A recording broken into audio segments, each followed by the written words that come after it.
매일 성경순과 함께하는 말씀 묵상 시편 87편 1절부터 7절 말씀을 함께 묵상합니다. 그 터전이 거룩한 산 위에 있구나.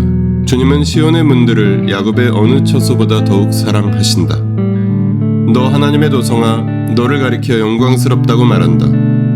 내가 라합과 바빌로니아를 나를 아는 나라로 기록하겠다. 블레셋과 두로와 에티오피아도 시온에서 태어났다고 하겠다. 시온을 두고 말하기를 가장 높으신 분께서 친히 시온을 세울 것이니 이 사람 저 사람이 거기에서 났다고 할 것이다. 주님께서 민족들을 등록하실 때에 그 수를 세시며 이 사람이 거기에서 났다고 기록하실 것이다.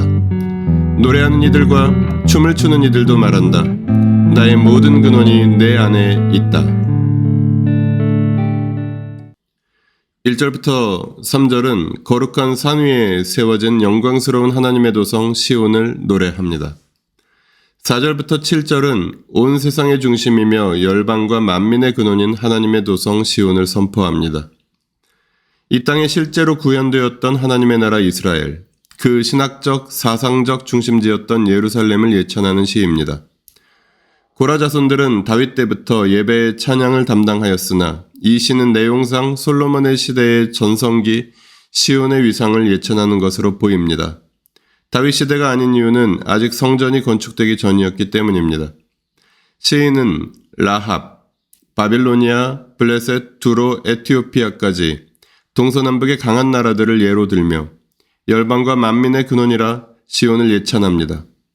하나님께서 친히 세우신 나라 이스라엘의 성전이 있는 곳이기 때문입니다. 시인은 하나님께서 시온에 좌정하시고 시온을 통해 온 세상을 다스리신다는 사상을 천명합니다. 탈출한 이집트 노예들이 세운 작은 나라의 중심 도시를 세계의 중심으로 예찬하는 모습을 통해 하나님 나라 백성의 드높은 자부심을 봅니다. 본문을 통해 무엇을 깨달을 수 있을까요? 하나님이 열방과 만민의 중심으로 세우신 시온. 고대의 시온은 하나님의 살아계심과 다스리심을 드러내는 가시적인 장소였습니다. 시온은 사실상 대단한 도시라고는 볼 수 없었습니다. 이스라엘이라는 나라 자체가 대단히 큰 나라가 아니었고 주변 강대국들의 영향력이 약해진 틈새에서 천년을 버틸 수 있었으나 실제로 외교 군사적 영향력이나 경제력 등은 이집트, 바벨론 등의 강대국의 견줄 바가 될 수 없었습니다.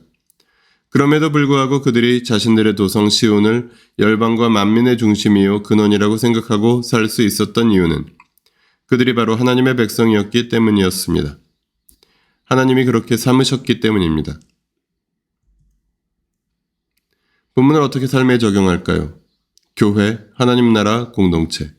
그러므로 하나님께서 오늘날 교회에 바라시는 사명과 역할도 명확합니다.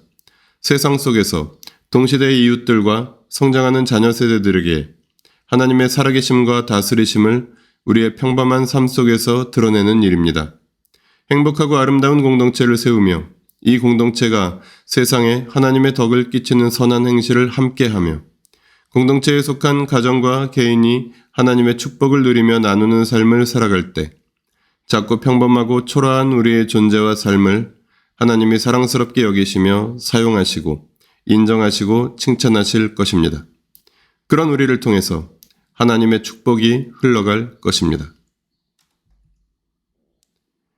교회가 세상의 중심이라 말씀하시는 하나님, 이 존귀하고 소중한 교회가 그 아름다운 이름에 합당하도록 이 공동체 안에서 하나님의 사랑을 나누며 이 공동체를 통하여 하나님의 정의와 생명이 흘러가도록 사귐과 섬김의 공동체로 바르고 건강하게 세워주십시오. 우리 주 예수 그리스도의 이름으로 기도합니다. 아멘. 매일 성경순과 함께하는 말씀 묵상, 오늘의 묵상을 마칩니다. 말씀이 함께하는 하루 보내십시오. 고맙습니다.